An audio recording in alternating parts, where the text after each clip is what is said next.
Le passage, chapitre 8. Beaucoup de gens ne croient pas au mauvais sort. Beaucoup de gens ne croient pas non plus aux lézards à taches jaunes. Mais si l'un de vous mord, il importe peu que vous y ayez cru ou pas. En fait, il est assez étrange que les scientifiques l'aient baptisé d'après ces taches jaunes. Chaque lézard possède exactement 11 taches jaunes, mais elles sont difficiles à distinguer sur son corps jaune et vert.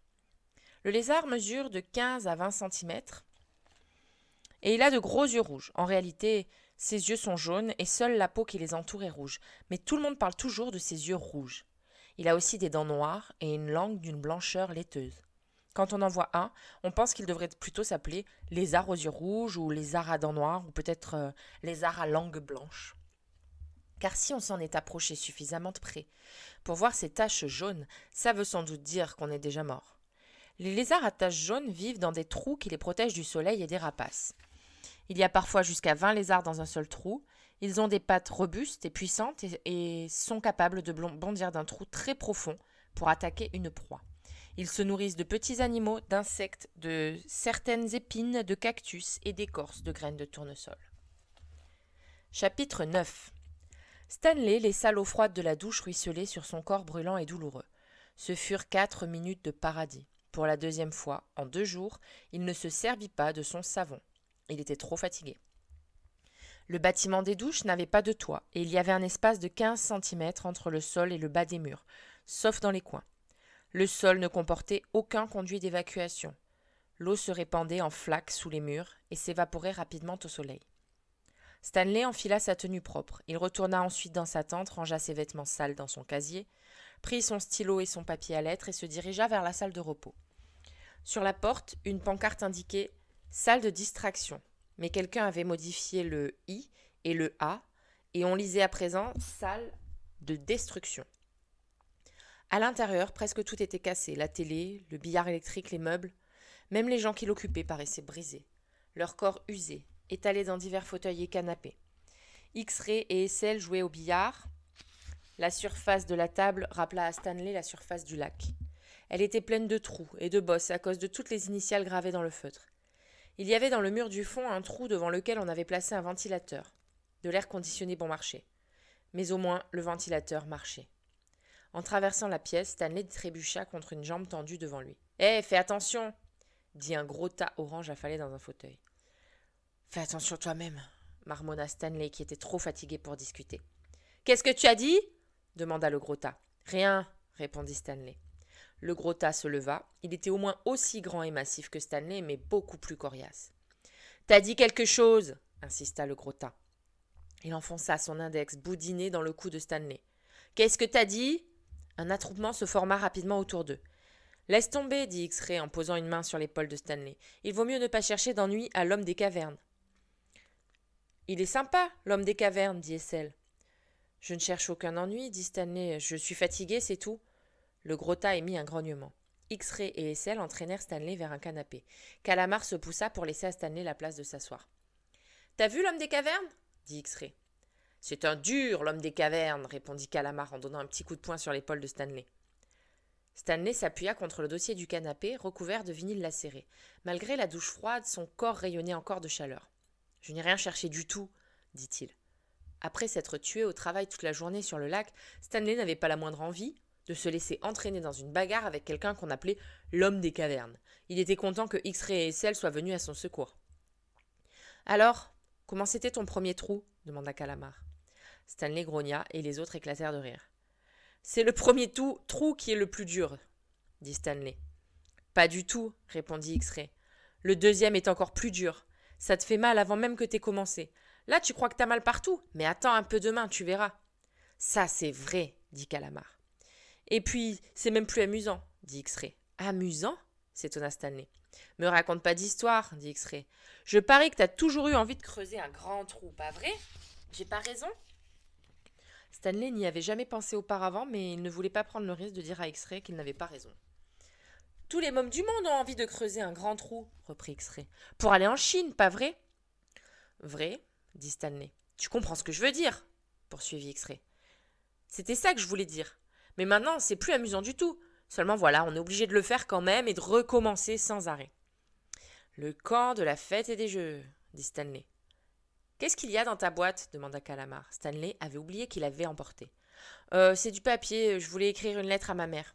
Ta mère dit Calamar en éclatant de rire. Elle va s'inquiéter si je ne lui écris pas. Calamar fronça les sourcils.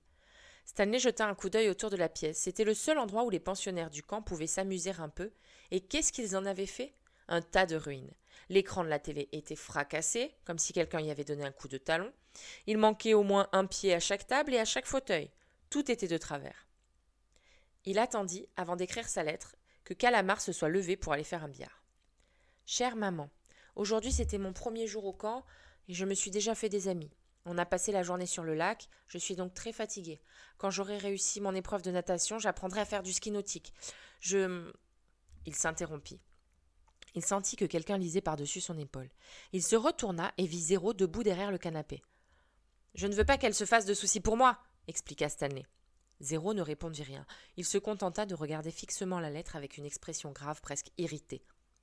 Stanley remit sa lettre dans la boîte. « Est-ce que les chaussures avaient un X rouge derrière ?» demanda Zéro. Stanley mit un certain temps à comprendre que Zéro lui parlait des chaussures de Clyde Livingstone. « Oui, oui, » répondit-il. Il se demanda comment Zéro pouvait bien savoir ça. Brand X était une célèbre marque de basket. Peut-être que Clyde Livingstone avait tourné dans un film publicitaire pour eux. Zéro le fixa pendant un bon moment, avec la même intensité que lorsqu'il avait regardé la lettre. Stanley enfonça un doigt à travers un trou du canapé et enleva un morceau de rembourrage. Il avait fait cela machinalement, sans s'en rendre compte. « Viens, l'homme des cavernes, on va dîner !» dit Essel. « Tu viens, l'homme des cavernes ?» ajouta Calamar. Stanley regarda autour de lui et s'aperçut qu'Essel et Calamar s'adressaient à lui. « Ah, oui, bien sûr, dit-il. Il rangea son papier à lettres dans sa boîte, puis se leva et suivit les deux autres dans le réfectoire. Ce n'était pas le gros tas qu'on appelait l'homme des cavernes. C'était lui. Il haussa l'épaule gauche. Après tout, c'était toujours mieux que sac à vomi. Chapitre 10. Stanley n'eut aucun mal à s'endormir, mais le matin arriva beaucoup trop vite. Chaque muscle, chaque articulation de son corps lui faisait mal lorsqu'il essaya de s'arracher de son lit.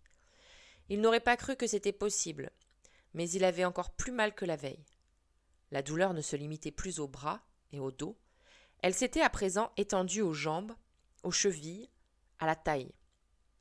La seule chose qui le décida à sortir du lit, ce fut que chaque seconde qu'il perdait le rapprochait du lever du soleil, et il détestait le soleil. Il arrivait à peine à soulever sa cuillère en prenant son petit déjeuner, et bientôt il se retrouva à nouveau sur le lac, avec une pelle en guise de cuillère. Il trouva une nouvelle fissure dans le sol et commença à creuser son deuxième trou. Il posa le pied sur la pelle et appuya sur l'extrémité du manche avec la base de son pouce. Il avait moins mal en s'y prenant ainsi qu'en saisissant le manche à pleine main avec ses ampoules aux doigts. Cette fois, il veilla à jeter loin de son trou la terre qu'il retirait. Il fallait garder libre la surface à creuser. Aujourd'hui, il ne savait pas s'il arriverait au bout. X-Ray avait raison, c'était le deuxième trou le plus dur. Il faudrait un miracle pour l'aider. Tant que le soleil n'était pas levé, il utilisa sa casquette pour se protéger les mains. Lorsque l'aube serait venue, il devrait la remettre sur sa tête. La veille, il avait pris un terrible coup de soleil sur le front et la nuque.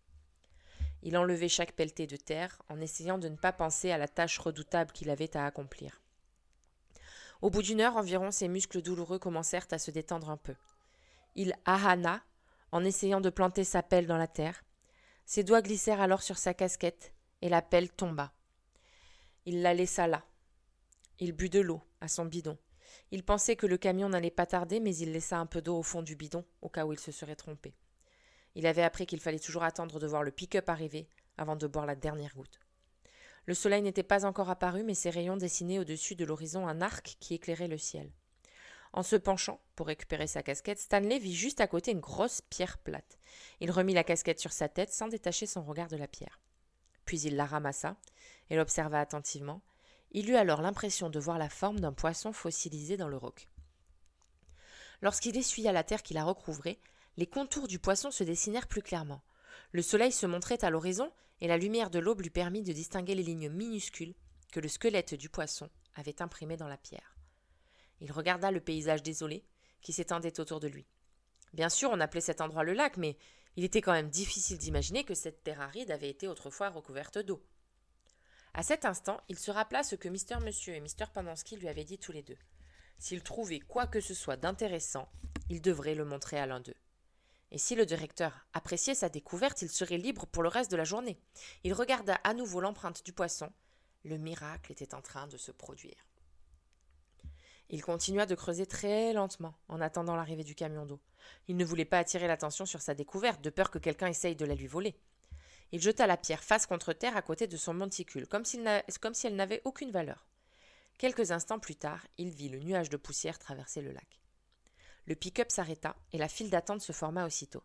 Stanley s'aperçut que chacun occupait toujours la même place dans la file, sans tenir compte du premier arrivé. X-Ray était toujours en tête, puis venaient Essel, Calamar, Zigzag, Aimant et Zéro. Stanley vint se placer derrière Zéro. Il était très content d'être le dernier, comme ça, personne ne verrait son fossile. Son pantalon avait de grandes poches, mais la pierre formait quand même un renflement. Mister Pendanski remplit les bidons jusqu'à ce que Stanley, resté seul, arrive devant lui. « J'ai trouvé quelque chose !» dit-il en sortant la pierre de sa poche. Mister Pendanski tendit la main vers le bidon, mais Stanley lui donna la pierre à la place. « Qu'est-ce que c'est que ça ?»« Un fossile !» dit Stanley. « Vous voyez le poisson ?» Mister Pendanski regarda de plus près. « Regardez, on voit même ses arêtes !» dit Stanley. « Intéressant, » dit Mister Pendanski. « Donne-moi ton bidon. » Stanley le lui tendit, Mister Pendanski le remplit, puis le lui rendit. « Alors, j'ai ma journée libre ?»« Et pourquoi donc ?»« Vous m'avez dit que si je trouvais quelque chose d'intéressant, le directeur me donnerait une journée libre. » Mister Pendanski éclata de rire en lui rendant le fossile. « Désolé, Stanley, dit-il. Le directeur ne s'intéresse pas aux fossiles. »« Montre-moi ça, dit Aimant en prenant la pierre des mains de Stanley. Stanley gardait les yeux fixés sur Mister Pendanski. « Hé, Zig, regarde cette pierre, dit Aimant. Pas mal, dit Zigzag. Stanley vit son fossile passer de main en main. « Je ne vois rien, dit X-Ray. Il retira ses lunettes, les essuya sur ses vêtements sales et les remit. « Tu vois ? Regarde le petit poisson, dit Essel.